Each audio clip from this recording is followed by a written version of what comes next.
Yeah, that was an excellent picture. It was very aristocratic. You look like Robespierre. It's my Facebook picture. It's your Facebook picture. Ready to rock? Whenever you guys are. Ready to rock. James, how do you compete in this business with all of your selective editing? Well, all journalists selectively edit, but I release the full, uncut, unedited videos, which I believe is a standard that we are held to that other reporters aren't held to. So I compete because there's an absence of good journalism, an absence of good muckraking.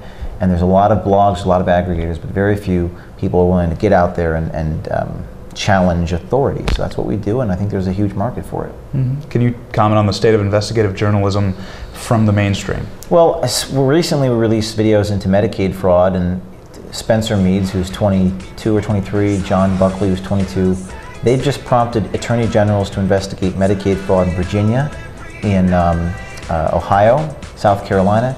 What does it say about the state of journalism that 22, 23-year-old guys are prompting attorney generals to launch investigations? The media is in a state of disgrace. We all know that it's the Columbia School of Journalism graduates, though, that are the only ones who are able to properly vessel the news and bring it to our homes, though. See, it's a diploma and it says Cornell University, and there's the logo in the middle with the guy with the beard, and then down here is the name of the college. I went to Cornell. You ever heard of it? I think there is a degree of contempt from the media, because why is it or how is it that these young people can do something that we can't do or that we haven't done? And I think it's probably more, I attribute it to an ideological disposition in favor of these subjects. The New York Times magazine had a great piece on Sunday, and they talked about what we do. And it really comes down to muckrakers are hated or loved depending on the targets they choose. So we're hated because we investigate government fraud, but if we investigated Halliburton or Wall Street, I'm sure they'd love us. Yeah, every school kid knows who Upton Sinclair is. Every school kid knows who he is, and hopefully, I think as time goes on, you're going to see more people get involved. You're going to see this grassroots journalistic army expand, and all these criticisms are going to wither away. People are going to realize this is a good service for our country, what these young people are doing. Yeah. Can you comment on the targets that mainstream media takes and their investigations? Well, I don't think there are very many investigations. There are some good reporters, but there are very few actual legitimate investigative reporters in this country.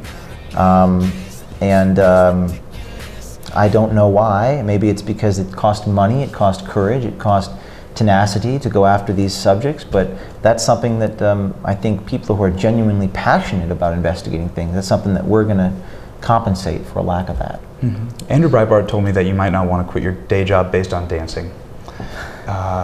James O'Keefe. Mm-hmm. Is he the next Michael Jackson? No.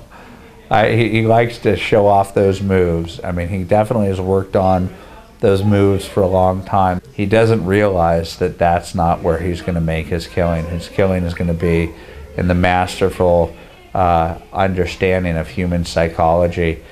Can you retort that? Well, Andrew Breitbart said on Red Eye that he loved the music video. He told me he loved it. You know, it's not my day job, it's a hobby of mine. I like to dance.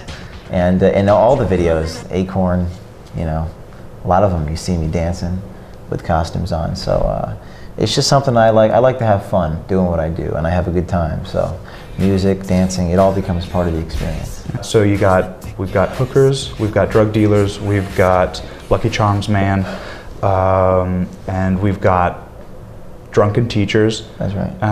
Muslim Brotherhood. What's next?